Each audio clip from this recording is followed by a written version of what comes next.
Today, we're going to talk about knocking out your to-do list and making your ideas come to life. Your someday starts today. It's time to explore and test the newest science, methods, and trends for creating a life you love with your host, Tanyamfk. Welcome to My Designed Life. Hello, everyone, and welcome to My Designed Life, where we learn the latest science, tips, tools, and strategies for you to create your best life every day. You can find us on YouTube, Facebook, and Instagram at Tanyamfk and on the My Designed Life Show podcast on all available streaming sites. I'm your host, Tanya Marie Figueres-Kreisinger, more easily known as Tanyamfk. And you are here to learn not only how to create your best life, but how to live it now. And I am so thankful that you showed up. So my guest today is a kindred spirit to my organized heart. She's the CEO of ASquaredonline, a consulting firm that specializes in hands-on systems and team building support for entrepreneurs around the world that all have one thing in common: the desire to have someone come and organize them to get more work done effectively. While most solutions are to hire a VA so you can figure out what work to give them, this unwittingly ends up creating more work for the business owner, which then keeps them from actually getting more work done and hiring help.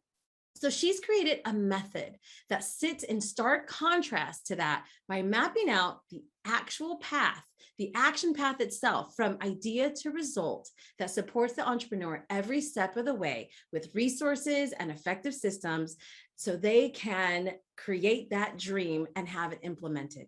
So she shares this process and philosophy in her book, Eureka Results: How Entrepreneurs Can Turn Their Best Ideas into Reality, and draws heavily from her background at Georgetown University, long-term relationships with clients, and in-depth research of hundreds of business owners. Her team of world-class consultants works directly with small business owners so they can experience the freedom that they wanted in the first place. She is a certified Fix This Next advisor, featured in a Copywriter Club podcast, Authority Magazine, Reigniting Main Street, and Copy Chief Radio, and here today to share how to knock out that to-do list and make your best ideas happen. Please welcome AshleeBerghoff. Hello, Ashlee.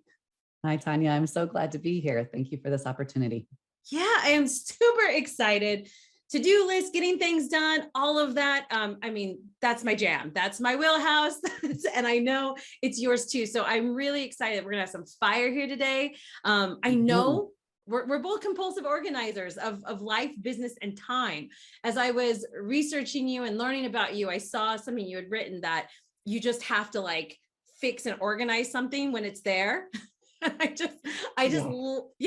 laughed because my first husband, as a matter of fact, when we were dating, I remember we were in the living room and he walked out and came back and he looks around. He's like, "Did you just organize that sign table?"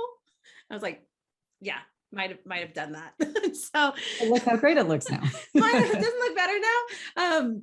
I'm also the person that if I go to the store and I'm like going through the racks of clothing, by the time like I'm done, it's organized. And so that's something that happens too. So when I saw that you do that, I was like, oh yes, even more confirmation. This is together. We're not alone. Yeah. So, we both know that there are systems and processes that can help anyone really. A lot of people think they have to be a certain way, but they can help anyone create a life and business they love. And there are so many things that you and I can go into in this conversation. So I wanted to start kind of with your general philosophy. You have a thing that you call time leadership instead of time management, which I love. And I thought that maybe we can I just dive into what you mean with that phrase and how we can become time leaders. Yeah. So I came up with the phrase because I realized if you Google time management, the most likely thing you're going to get back are, 5 productivity tips from the world's top entrepreneurs, or 10 ways to change your morning routine to make yourself, more efficient or whatever. It tends to be these little kind of life hacks, tips, tricks, things like that. And most of us have tried those things and they didn't work, right? They just didn't work for us. And so there becomes this kind of mental loop in our head that we're just not organized people, or we're not productive people, or that's just not for us. When really I see the problem much less as the failure of these life hacks to work and more of this needing to reframe how we think about our relationship with our time. Yeah.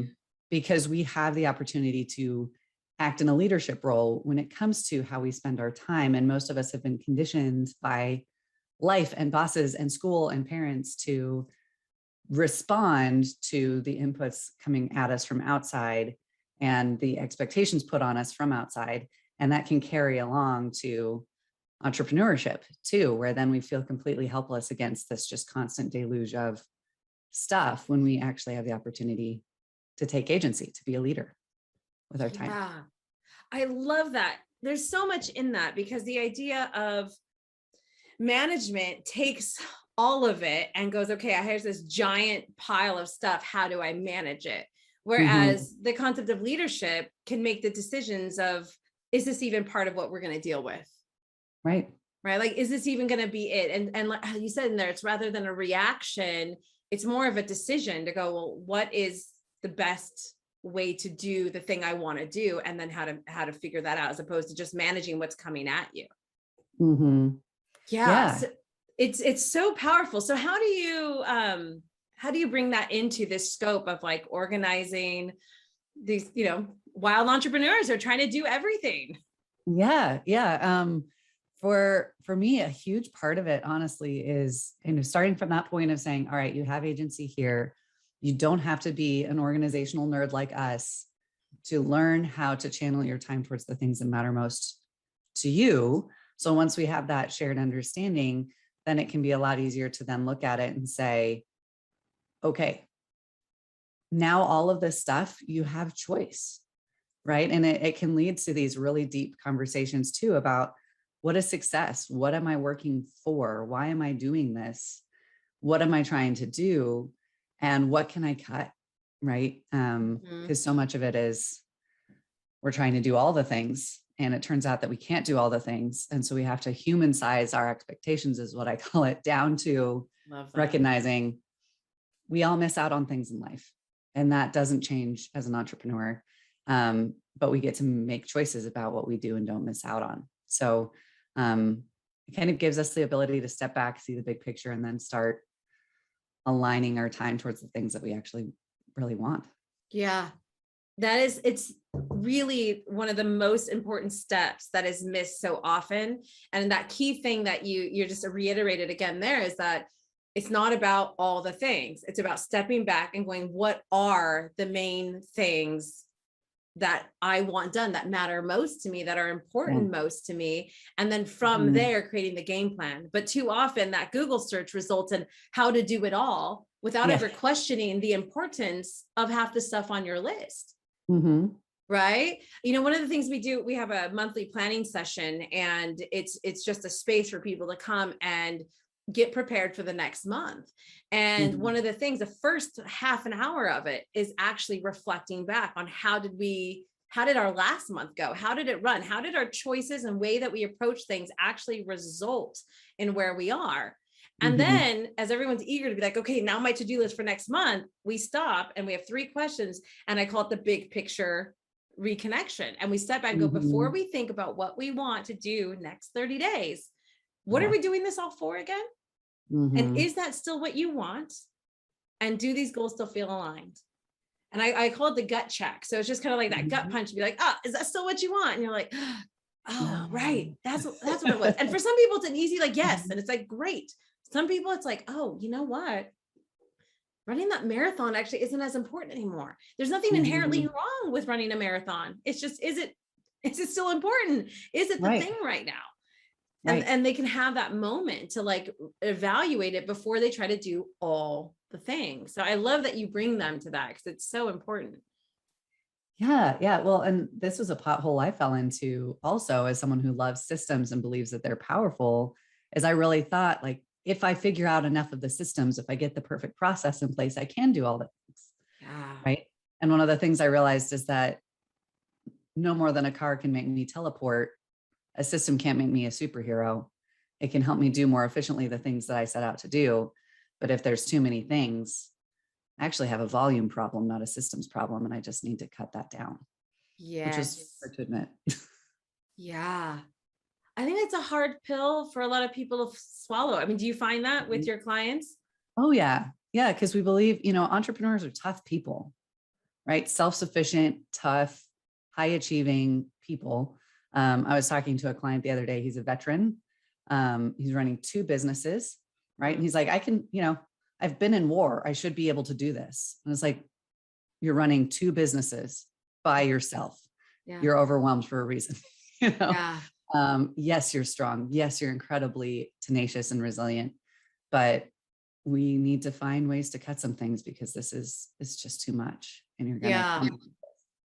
And I would think there's a difference between surviving through the war and thriving through the war. And then do I even want to be in the war anymore? Mm-hmm. Right? Yeah. And now all of a sudden you can opt out. Right? Yeah. It's Yeah. control.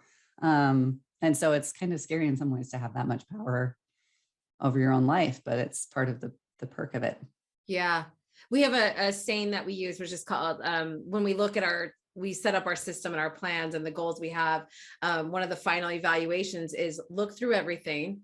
Does that actually feel good? When you look at the way that schedule looks, does it actually feel good? Is there anything you need to uncommit to? Mm-hmm.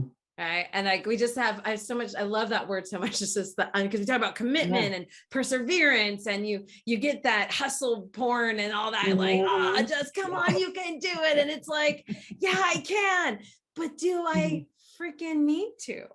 Mm-hmm. Is it really? The truth is, as complicated is complicated, and simplicity scales. Mm-hmm. So having that is just, it's so powerful to be able to have that, that mindset. So it sounds like a lot of it, the same with people I work with as well, is like having that mindset shift of I can do it all versus what needs to be done. What's the most important? What life do I want to live? Mm-hmm. What do I choose to do? And if I'm really overwhelmed and stressed, I have the power to get out of this spot. Yeah. I'm not stuck. Yeah. So once they've come to that point, you kind of work through looking at the mess, identifying what part of the mess actually matters. Right. I almost think of it now that I'm saying it out loud. I'm thinking of it was like the hoarders show or something that's like in the US, right? Yeah, it's like out the trash first. Yeah, like you have this crazy house and it's filled with all this stuff. You can't walk anywhere. And someone's like, cool, can you help me create a system for that? And you're like, actually, we need to get rid of a big chunk of this before we create the system. Do we need the newspaper from, September 2nd, 1982, right? Do we really need it? And that's the question, right? So before we try to organize and systematize that hoarder's house, it's the first step of like working through why we think we need all this stuff, right? Right. So, that's a perfect analogy. I love that. I just came. I don't know why I haven't had that one before. So you come in, we've kind of cleaned out the house. We've got the mess. We're like, okay, we don't need 24 couches. There's only 2 people who live here. Your house is, 300 square feet. We don't need all that. So they go, okay. All right. So we've cleaned out a little bit. They've identified what they really want. What's that next step? Yeah. So a lot of what we focus on next is starting to put the structures in place to keep you from going back to that place. Because a lot of this can be cyclical too, right? If the core structures of how you make decisions don't change. So back to your analogy, right? You can clear out the house, but if you keep bringing more stuff in, you're going to end up right back where you were, right? Yeah. So then we start looking at, all right, how do we now protect your time moving forward? And even just thinking about the word protect, right? By default, that word implies that you have some kind of something you're protecting against. It's a combative term, right? You are having to hold something back. And a lot of that is these inputs, these expectations, these ideas, which can be great ideas, but we have to have the structure in place to hold those things back. And so we start looking at things like big picture planning, which I know you do with your teams as well, to look at, all right, what are we going to be working on over the next month or 6 weeks or 2 months, making a commitment to that small group of things. And then taking new ideas, honoring them, acknowledging them, and putting them somewhere else rather than starting on them while you stay true to what you've planned, right? So it's things like that, blocking off time for things over the course of the week so you can kind of gut check that expectation every week to say, oh, right, I have 6 hours available on Wednesday because I have some calls and stuff. I actually won't be able to do these 15 things. And I'm going to know that before I even start the day. So I give myself a chance to win. So we start looking at those sorts of things to actually create the structures for those new inputs to have a place to go that isn't right back on your to-do list where they landed before. I love that. I love when you said the word protect, because the other thing that came up for me as you said that was, usually also we're protecting something that's vulnerable, right? Something that has the opportunity to fall back into, to go, this can get messed up. This can get hurt. And so if we're not protecting it, we're hurting our progress, our momentum, all of those things that we can be creating and facilitating and having follow through on. Just having that protection of our time and limiting access, right? That's really what it is. If you limit the access that people have to you, otherwise we may have that heart to go, I want to say yes. I want to do it. If it comes on my plate, I'm going to say yes. So we protect that. Like, don't walk past the bakery if you're trying not to eat cake. Right? Like, let's protect you in that space, and let's take a different walk so we can have another place to go. And the other thing I love that you talked about was the ideas that we put them all in one place, and then we try to work on all of them and giving them what we call it in here is giving them a space to live, because right now it all lives on your shoulders. And so what we need, if you don't give it somewhere to live, it's always with you. And we're afraid we might lose it. So we keep it here. We go, well, this, I don't know when, but let's just hold it here. Yeah, it's such a good idea. Right. This is I just need it. And you're like, I don't want you to lose it, but let's pick it up and let's give it a home.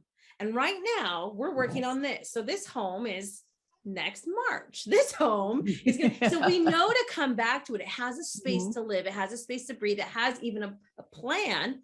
The loose plan is even just, I will visit it in March. But now we know it's protected. It has a safe place to be, and we don't have to carry it anymore. We can actually just carry what we're working on and focus, like you said, for that day or that week. So I obviously, this is just all in, like, I'm like, yes, I love it. And I just love hearing like the different interpretation and explanation of it, because I think that's really important as well, to kind of people understand and hear it from different angles. So now we've identified, we had the mess. We picked what was really important. Anything that we really didn't want to get rid of, we stopped keeping it in the living room. We at least found a place in the garage or the basement or in a cabinet for it, labeled nicely in a beautiful, storage container, whatever it was. We've kind of, we talked about protecting it by putting some systems in place so we don't end up saying yes again. So, or getting ourselves in the same space. So I know, like, for me with my clients, one of the big things is, I put in their head that email and a lot of those notifications and stuff are other people's agendas for you. So, so we don't check that first. We're not reactive. What are some systems and things that you put in place with your clients to kind of protect them from going back to how they got there in the first place? Yeah. It's really fun at that stage, because then you can start to personalize things for how people work and how they think and those sorts of things.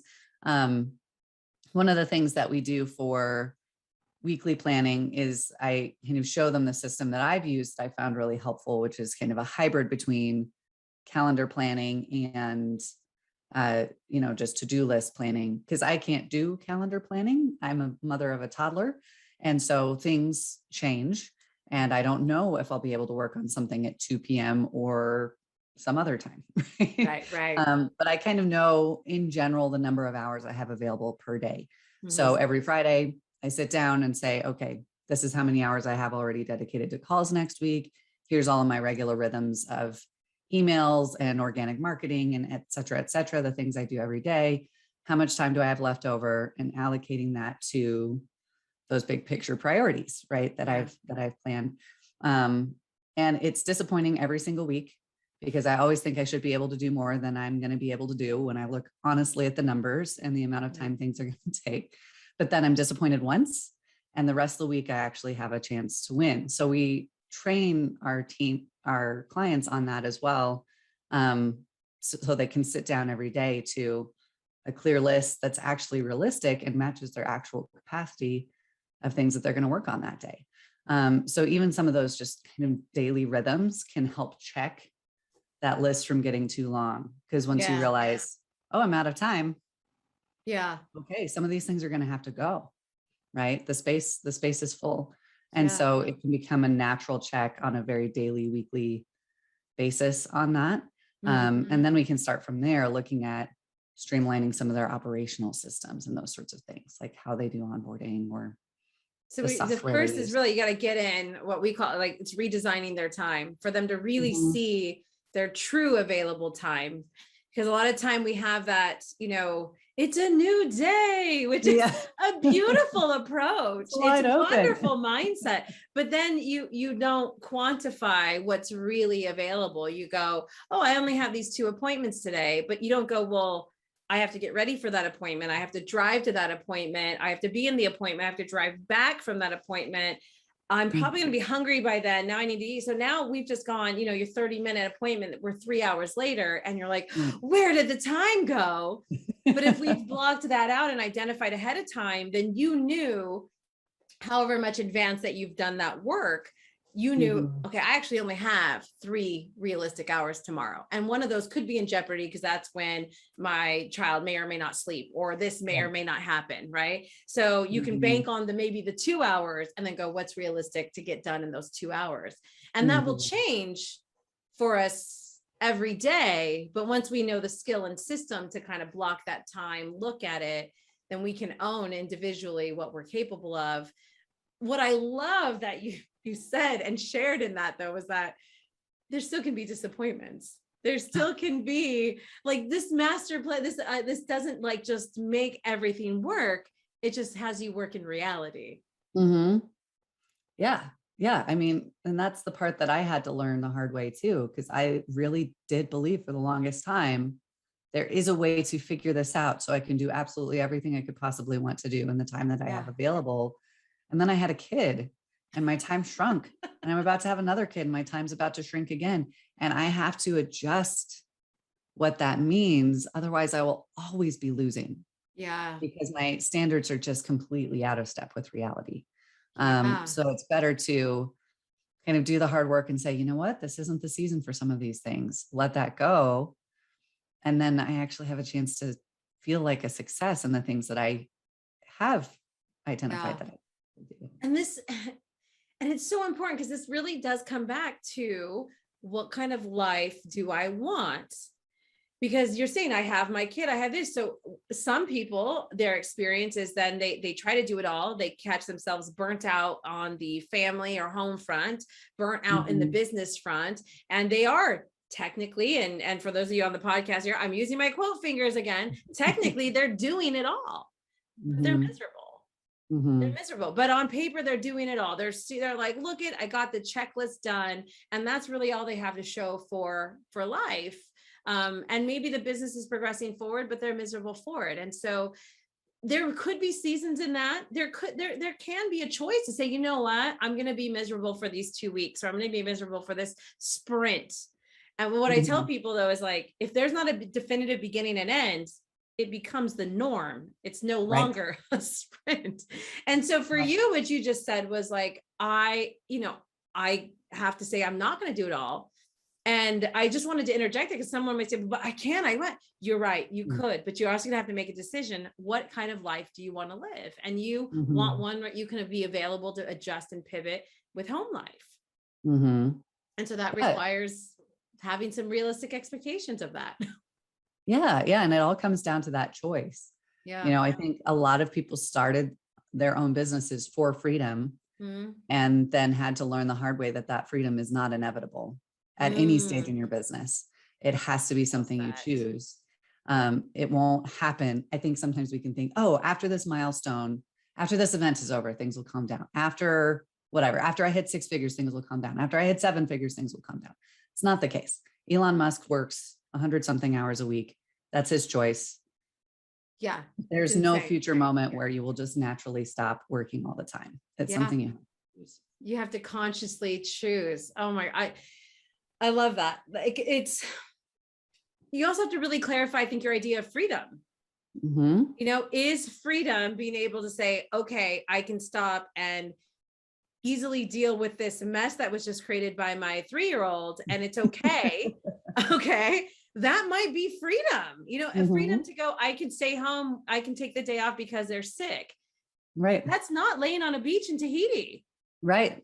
But it's a version of freedom, and so it's really also really being clear and defined of what that means to set yourself up for that level of success, what feels like success. Otherwise, like you said, you'll always be chasing it. You'll always go after this milestone. And I love that you mentioned that, because a lot of times what I've heard as well is that, that 8-figure level, when you get to that, you tend to, not only sometimes you make less money than you thought taking home because your company's bringing it has a lot of output, but it's also this idea that you'll just magically know how to do less.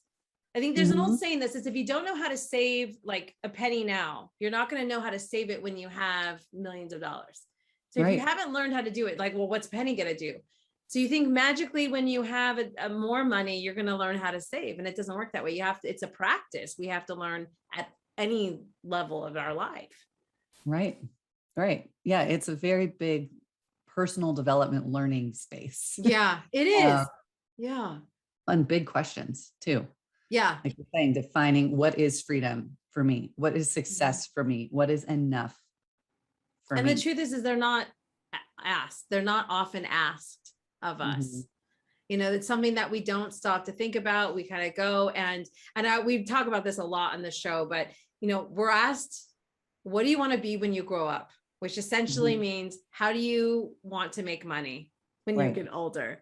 We're not asked what we want life to look like. We're not asked, what does freedom mean to me? Unless it's, a 4th of July thing and you grew up in America. It's not something that gets asked on that personal level for you and give you space to think about. So then you come to somebody like Ashlee or like myself, and you're like, I have this mess. I need to figure out stuff. And here we are at this like way outside level going, we got to first define how you see life, how you see yourself. Do you ever get resistance from somebody who's like, just tell me what to do? I don't want to think about this. Yeah. Yeah. It's kind of interesting because there are definitely things we can do to help somebody with kind of the immediate problem they see in front of them. Yeah. Right. So they're like, I just need to hire someone to help me with this. It's like, okay, absolutely. We can do that. And let's just kind of know, all right, where you're at right now in the way that your business is going and the way you're making these calls, all that space that this person's going to save you is going to be filled up with other stuff. Yeah. So your hours are going to be just as high as long as we're kind of in this way of working, right? Yeah. So this actually will not give you an unplugged weekend away unless you choose to fight for that, right? Right. And some of them are like, that's fine. I know that. I'm making that choice for now. Let's just get this person in. We're going to keep growing. And then that's a question I want to answer later. I'm just like, that's fine. As long as you know that, like you're saying, I can make that choice that in this season of my business, I'm fine working weekends. I'm fine working nights. I just want to solve this other problem right now. It's a conscious choice. But yeah, then it kind of puts it in the space of, I'm choosing this. And I know this is what's going to happen. So then I'm not disappointed that this new hire didn't automatically give me unplugged time away, because I know that wasn't going to happen beforehand. Yeah. Yeah. It's hugely important. I have somebody who I've been working with, and there's been a big resistance to getting to the schedule part, the redesigning the time and really owning it. It's just, and what ends up happening, and I'm watching it, I'm very aware of it. I've brought it up. They know it needs to be done, but they keep going, well, if it's just this, it's just this. And I'm just kind of watching it, and I've seen the path before, and I know how it unfolds, and it keeps coming back. And little by little, like, okay, let's look at this. Let's figure out. I'm realizing I'm still checking. I'm reacting to every email. I'm still doing these things. I'm watching my time go in all these places. And it comes down to, okay, are we ready to then do it differently to manage this? Otherwise, there will always be something that's willing to fill your time. And usually when you're hiring somebody, you're bringing on, it's because you didn't have time to do the other things you wanted. So of course, now you have time to do all those projects. Yeah. So they just land right on your plate, and your plate's just as full, if not more. Woohoo. Good for you. So it is, it's so many different levels. So now that they've done this, they've come in, they've got some realizations, some aha moments, they've made some conscious decisions to either, what they want, what they really want it to look like. So then what are you doing? You're working with them with actual like VAs as well, like virtual assistants, or just specifically systems for certain processes, or a combination? What's the next step? Yeah. So then we kind of start looking at the more stable infrastructure. So the way we kind of think of it is, all right, first we're going from drowning to not drowning. If you can't breathe, you're not going to be thinking about building a house, right? We just need you to get some solid ground on your feet.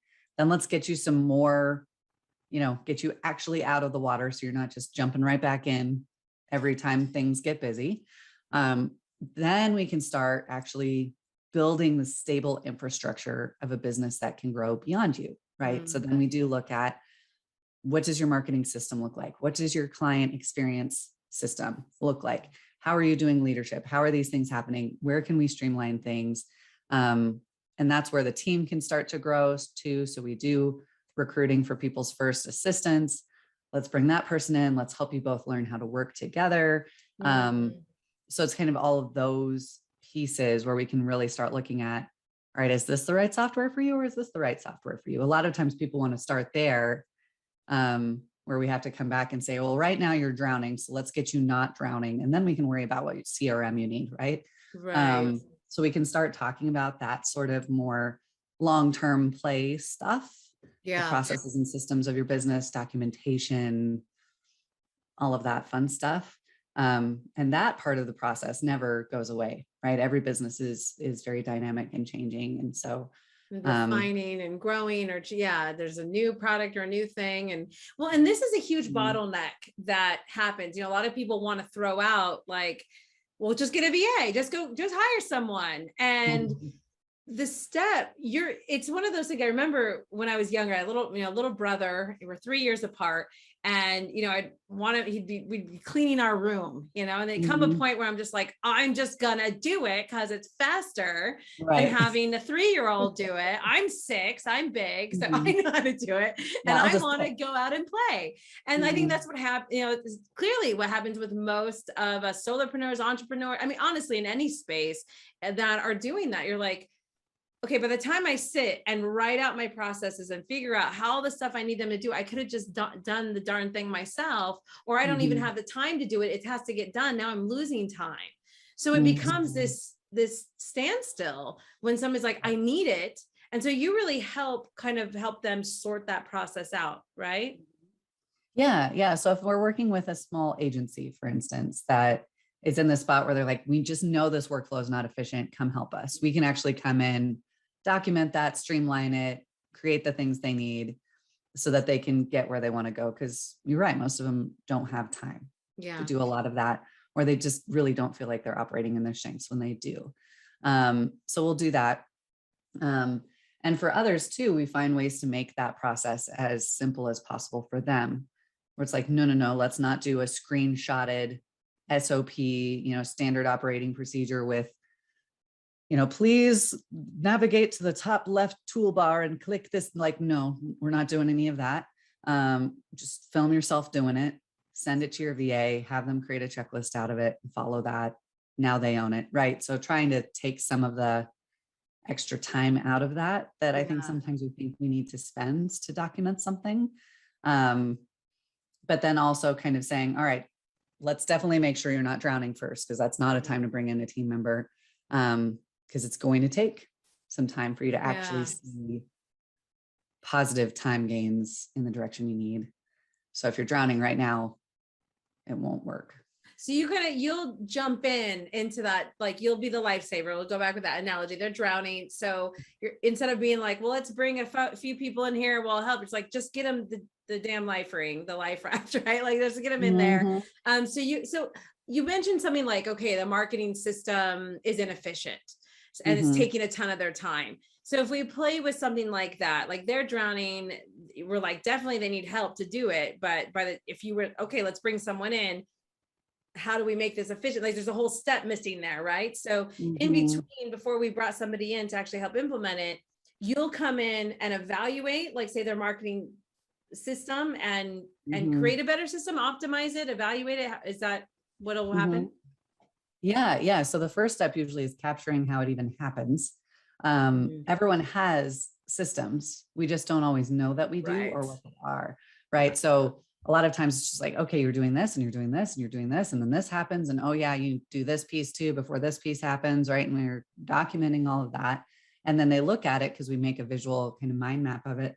They're like, oh, actually, that looks way better than I thought, and I'm doing way more than I thought. So it becomes this kind of funny little realization moment of I'm stressed out because I'm holding that in my head, right? Right. So we start there. Just this is what you already have, Yeah. and let's look at this. What's working? What's not working? Now let's realize like this step actually works a lot better up here, or this step needs to go, or no wonder you're stressed out. You're trying to do 5 different marketing departments as a one human. You're not Nike. You don't have $1 billion available. Maybe we need to streamline that down, so we can kind of look at it more objectively. And so a lot of times, a lot of that stuff, once they see it, is very evident to them too. Like, oh, why am I doing it that way? I should do it this other way. This doesn't make any sense, because you can see it. It's in front of you.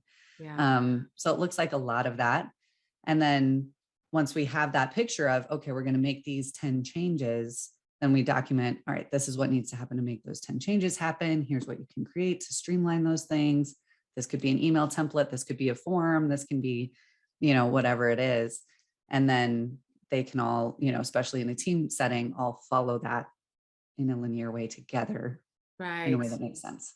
Well, now the system's documented. So if you were to bring in somebody new, you go, okay, here it is, follow the system. Mm-hmm. Mm-hmm. So Yeah. now that transition is ready to implement. Mm-hmm.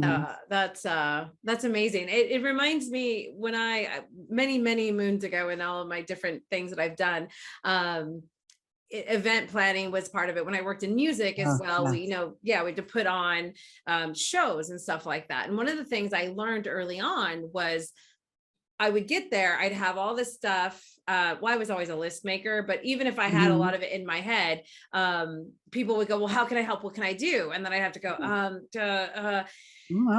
yeah. And by the time you're like, I don't know, I just kind of start pulling this stuff out and kind of go with what I have in my head. And as I got better at the process, I started to know exactly, first of all, what do I need to bring? What's in the bag? Then when I get there, what areas need to be set up within those areas, what's needed, and I would write it all down. Now that did one of two things. It helped me know in the moment of the chaos, even though I have it in my head, I didn't have to think about it. I didn't have to hold on to it. It was there.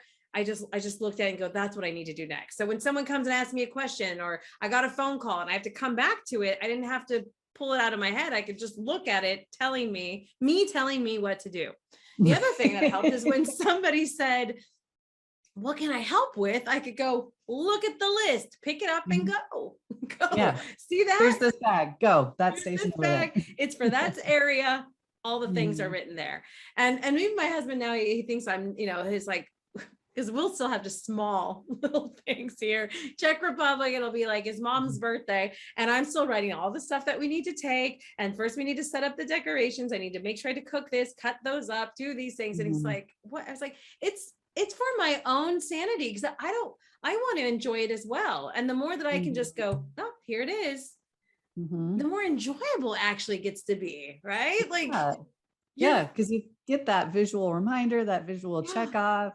You're freed up for the journey as well, because you're not like, don't talk to me, I can't think, like I need to just do it. Like it's all right there. You can just go with it. So it's such a powerful thing to have those processes documented. And I've had clients ask me like, well, I'm thinking about getting a VA, who should I get, all this. And I'm like, first and foremost, I don't have the cool like system thing you do, but I'm like, open up a document and just always have it open, call it VA processes or whatever you want. And every time you're working on something, start to write down what you do.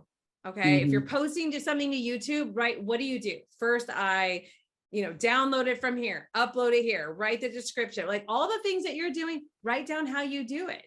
Something that you may be in the middle of doing and go, this is something they could do. Just jot it down in the document. You can clean that document, all that up. But first it's capturing what you do.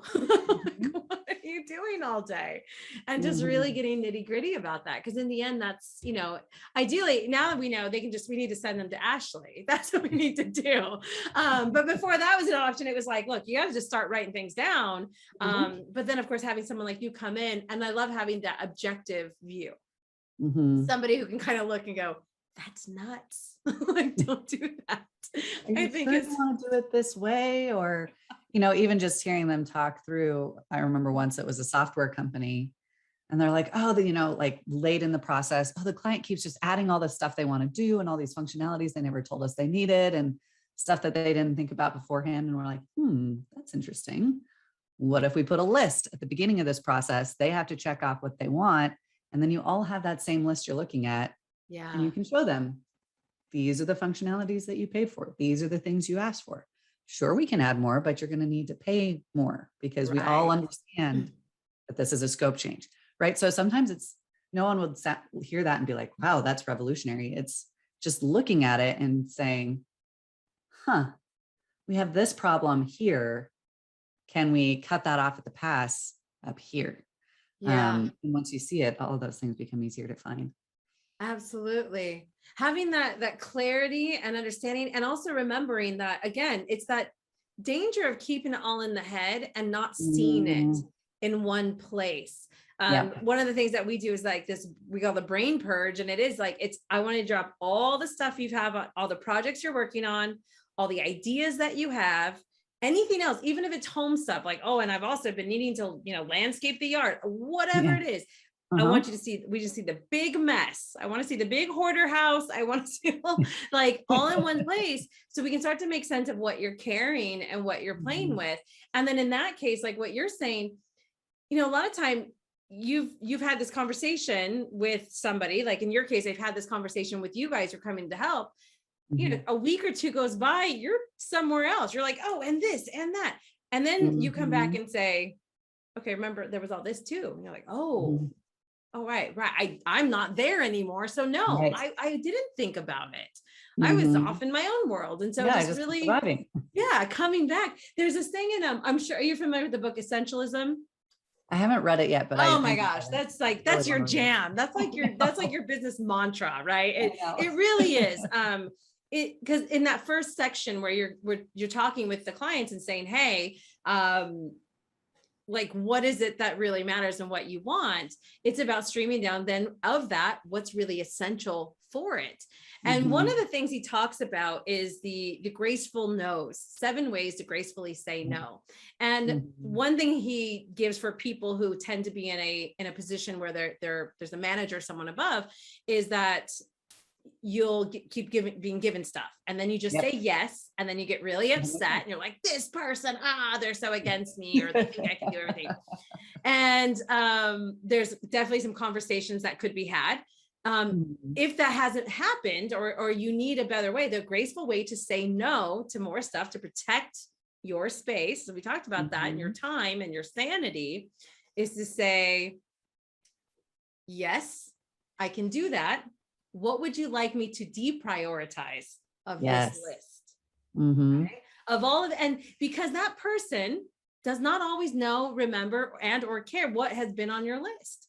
And so we then have to go to the decision and say, what can I deprioritize? And the truth is it's the same conversation we can have with ourselves. Okay? Sure, I can do this new opportunity. What am I going to deprioritize? Yeah. Because then it's a conscious choice rather than just buckling down and trying to do both. And then we become a victim to it, a victim to our own businesses, which sounds like a terrible place to be, or a victim in our own, if you're in a 9-to-5 or whatever corporate situation. None of those are powerful positions to be in. And we can own our power. No matter what the workload is, we have finite time. And so owning that and holding that in a respectful manner and whatever way, we do have the power to bring that up. And I think a lot of times you just don't have the words or the concepts, or in your case, the system to know how to do that. So this is, if we were to sum it up in a totally different nutshell that would not go on your marketing, it's like, this is a level of empowerment that you're bringing people. Yeah.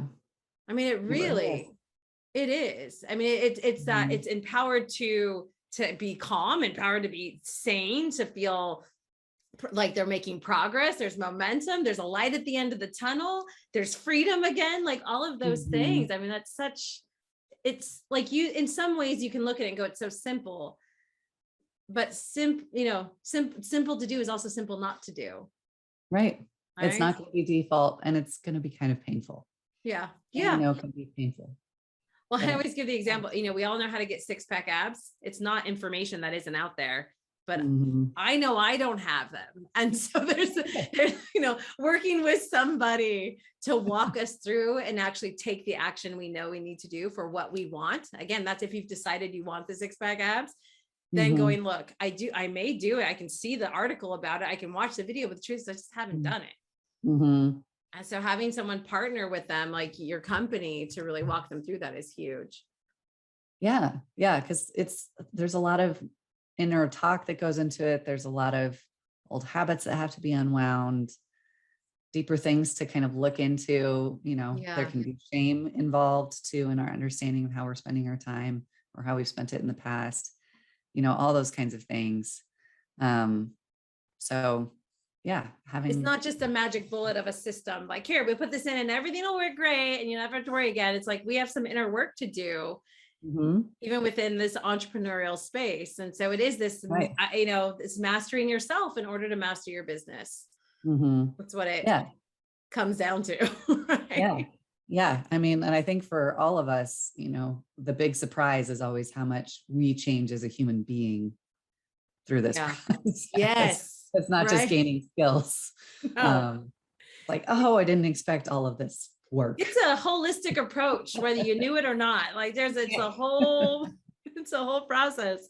So did we kind of cover, I think, like what it is, all the steps of what you're really bringing to people? We're coming to this mindset shift. We're addressing what they want. They're reconnecting, or for some, the first time, really identifying what they want, the lifestyle they want, what it means.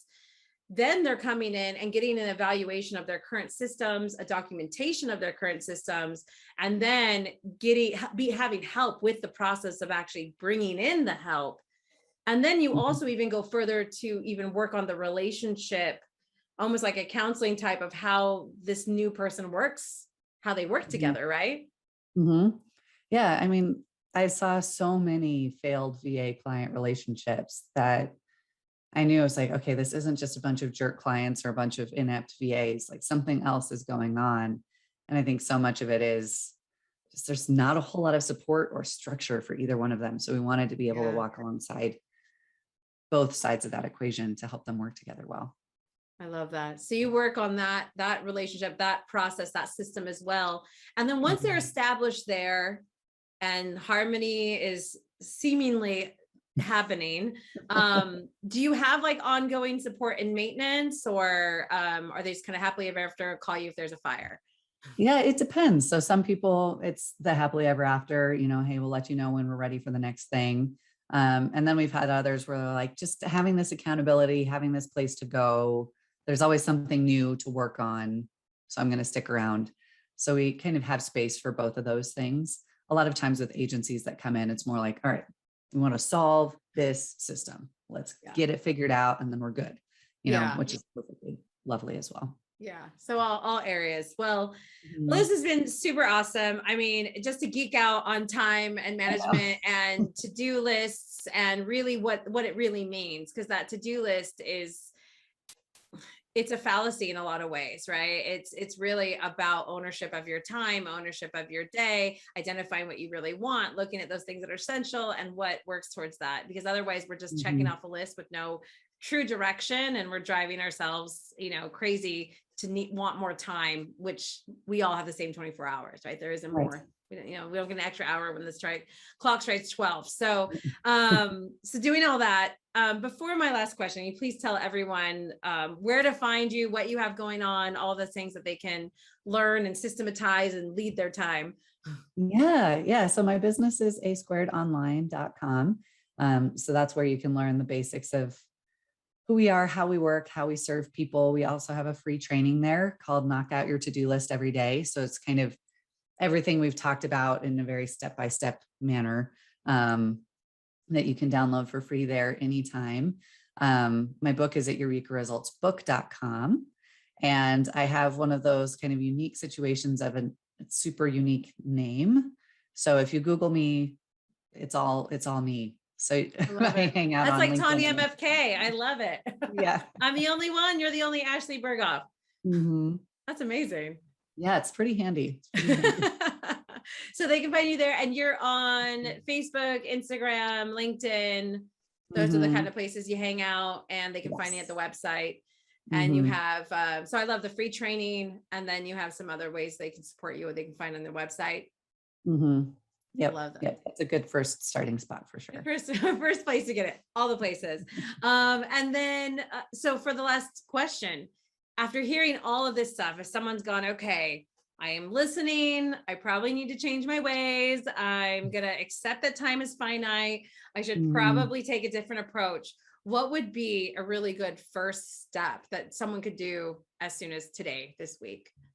Yeah. So one of the things I talk about a lot, which really matches what we've talked about before, is how, especially as entrepreneurs, there's nothing keeping us from just immediately starting every new idea that we have, right? We don't have to run it up the flagpole or anything like that. We can just go. And so as part of making sure we don't spread ourselves thin across a million ideas, one of the biggest suggestions you can start to do is when you do that kind of brain dump, like you were talking about, Tanya, looking at that and saying, all right, here are the things I'm going to actually do right now. And everything else is going to go on my ideas list, not my to-dos list. So there should always be a separate list, like you were talking about, a home for these things to live that is not your to-do list. So if you have a new idea, don't put it on your to-do list, put it on your ideas list. And then you can come back to that on a cycle, if it's every month that you plan or every 2 months, and decide if it deserves a place on your to-do list and bring things over. But putting them together, if you do that, your to-do list will always be infinitely longer than the time that you have available, and it will never get shorter. It just won't. So that's what we want to avoid. I would imagine it's got to be like a mess with the mindset as well too, because you just see how this ever-growing list as opposed to really like some sense of accomplishment. So no 5-year plans on your today to-do list, guys. No, if you go to a webinar and they're like, you should start a podcast, you can be like, great idea. Ideas list, not not start podcast. That's another thing to look at today. Like maybe it's just getting back to what, the phone call you needed. I love that. I love the simplicity of that. So to-do list, really limit that to the actual things you're trying to do that day, that week, whatever way that you schedule that to-do list. But those bigger ideas and concepts, don't, or even like you were saying, kind of keep this big list, and then you only move over the things for that day, kind of like choosing the menu for the day. Like you don't pull everything out of the fridge to cook dinner. Right. Like you're just like, I have all this stuff, but I'm just going to pick the things that I need for this meal right now. Right. So that's what it is, guys. Don't clear out the fridge for the whole meal. Okay. Just the things you're going to cook with right now. Right. Got that? So that's what it is.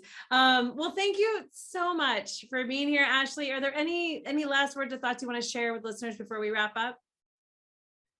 I think the last thing I would leave everyone with, like you were saying, is you have so much more power in this than you might feel like you do. You don't have to change to be some systems-minded personality like we are. This is available to everyone. I love that. Yeah, you don't have to get excited about it like we do, you guys. You don't have to do that. But that there are little pieces that can help guide you in it very simply, and some general rules that you can step into this and own this and really love the hours that you do have, right? Yeah. Well, thank you so much, you guys. Make sure to get in touch with Ashlee. She's on LinkedIn at AshleeBerghoff, Instagram at ASquaredonline, Facebook, AshleeBerghoff, of course, her website. So you guys, she shares tips and tools to get more done and make those ideas come alive. She's got the free training. So please, please, please go get that support. It's right there and available for you. And as always, you can connect with us at Tanyamfk on Facebook and Instagram for tips, guidance, and strategy for your personal and business development, or better yet, meet with us live as a guest at one of our Success by Design member trainings. Just comment guest below and I'll send you the details. details. And if you like this episode, then make sure to subscribe and follow and be notified when our next one is up by clicking that button now. And remember, your someday, that day in the future where it's all going to be right, it actually starts today. So make it the best. I'm Tanya MFK, and I'll see you next time. Thanks for joining us. My Design Live is a Tanya MFK production. You can catch us every week at 1 p.m. Eastern and 6 p.m. London on the Tanya MFK YouTube channel. Do you have a method, tip, or hack you'd like to share or explore? Suggest a topic or submit to be a guest by visiting our website at tanyamfk.com.